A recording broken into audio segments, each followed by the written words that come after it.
Yan po, ready na po ang ating dinner at pang-agahan na rin po.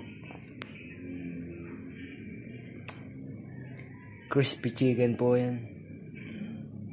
Request ni Anika ng aming nagdudumalaga.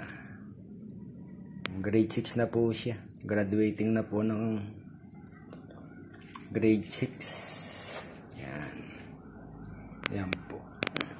Namiss niya raw po ang ganyang chicken, crispy chicken. Yan po. Lagi niyang nire-request sa akin yun. Yan po.